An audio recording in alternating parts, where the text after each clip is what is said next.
আসসালামু আলাইকুম দর্শক।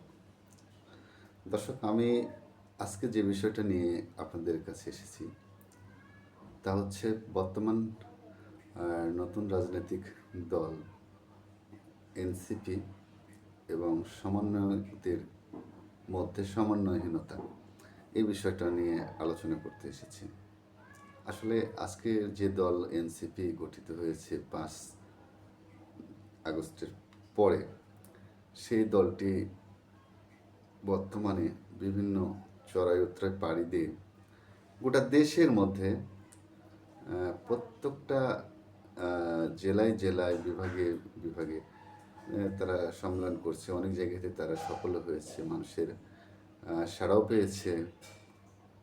তো যে দলটাকে নিয়ে বিশেষ করে মানে সাধারণ মানুষ বলবো না, যারা ছাত্র যুবক এদের মধ্যে অনেকটা আশার সঞ্চার হয়েছিল।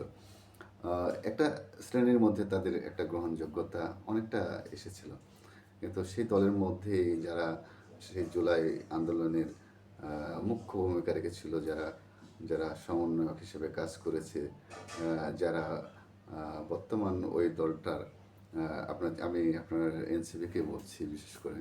তো এই দলটার মধ্যে যারা বিভিন্ন বড় বড় পদে আছে, যেমন সার্জিস আলম, হাসনাত আবদুল্লাহ।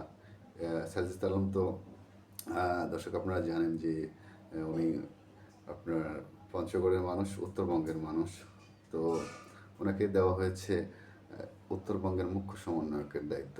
হাসনাত আবদুল্লাহকে দেওয়া হয়েছে দক্ষিণবঙ্গের মুখ্য সমন্বয়ক হিসেবে। তো ভালোই চলছিল আর কি ওনাদের কার্যক্রম।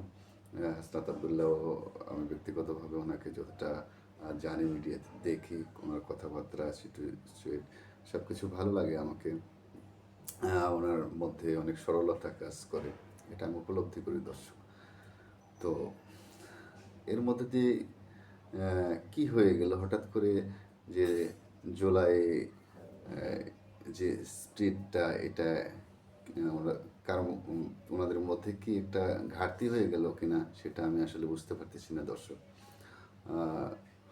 গত 5 জুলাই আপনার যে ইয়েটা হওয়ার কথা ছিল, যে প্রোগ্রামটা হয়েছিল শহীদদের স্মরণে, তো এখানে এসে আপনার হাসনাত আবদুল্লাহ, সার্জিস আলম, নাসিরুদ্দিন পাটোয়ারি, তাসনিম জারা সহ মোট 5 জন সমন্বয়ক, যাদেরকে দেশ বিদেশের মানুষ চিনে, স্নেহের চোখে দেখে, ভালোবাসার চোখে দেখে, তারা কিন্তু